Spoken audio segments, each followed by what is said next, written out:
Eto na mga chong, marami tayong updates patungkol sa Gilas Pilipinas. SMC, bubuo ng solid na lineup para sa Asian Games. SMC, sinimulan ng i-take over ang Gilas Pilipinas. Kahapon nga mga chong ay inanunsyo na ng Samahang Basketball ng Pilipinas na si Coach Tim Cone na ang magmamando para sa ating national team sa darating na Asian Games. Makakasama nga dyan ni Coach Tim Cone ang kanyang assistant coach sa Barangay Ginebra na sila Coach Richard Del Rosario, maging si L.A. Tenorio ay parte na rin ng Gilas coaching staff at ang team manager nga ngayon ng Gilas Pilipinas ay itong si Al Francis Chua. Para sa akin mga chong ay napakagandang balita na sinimulan na ng SMC ang pag-take over sa ating national team at mukhang ito na nga ang magandang simula ng pagbabago sa Gilas Pilipinas. Sinimulan na nga nila sa Gilas coaching staff na pinapangunahan ni Coach Tim Cone at hindi na nga ako magugulat na hindi basta-bastang mga player ang kanilang isasabak sa Asian Games. Dahil kahit wala yung mga Japan players, ay kayang-kaya yang magawa ng paraan ni Al Francis Chua.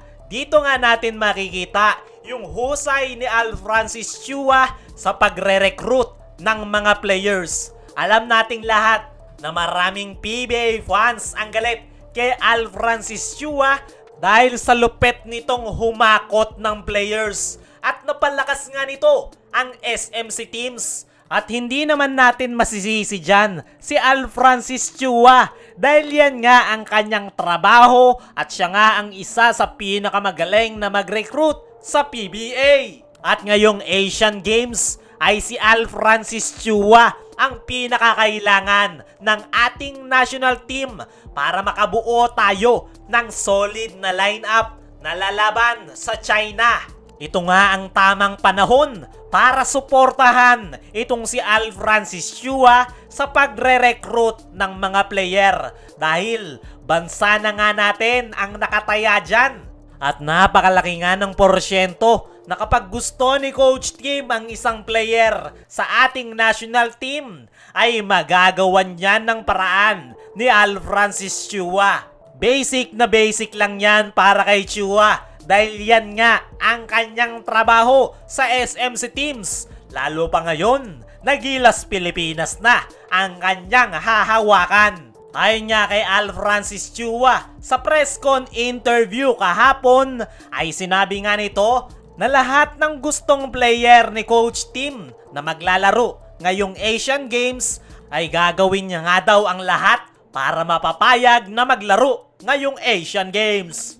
Bukod kay Al Francis Chua ay nandyan din sa Gilas coaching staff ay itong si Coach Richard Del Rosario at L.A. Tenorio. Kung mapapansin nyo mga chong, halos lahat ng nasa Gilas coaching staff ngayon ay Ginebra at SMC ang humahawak. At sa tingin ko mga chong ay ito na ang first step ng SMC sa pagte-take over sa ating national team na Gilas Pilipinas.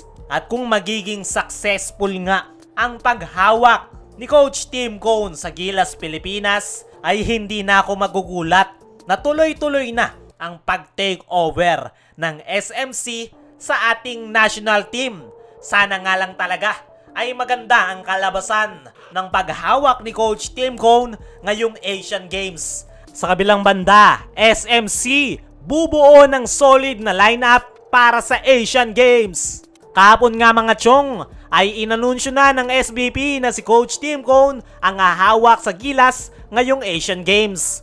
At ayon mismo kay Coach Tim Cone ay ilan pa nga lang daw ang sigurado na makakapaglaro sa Asian Games. Yan ay ang SMC players.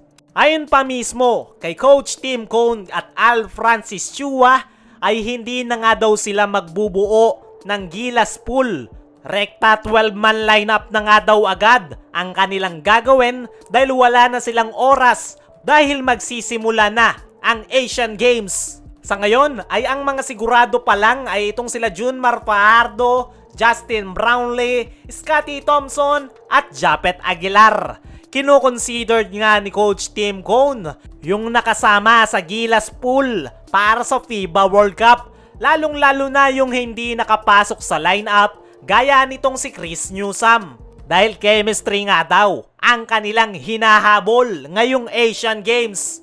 Meron na nga daw mga kinausap na players si Coach Tim Cone at si Al Francis Chua na nga daw ang bahala para mapapayag ito na maglaro.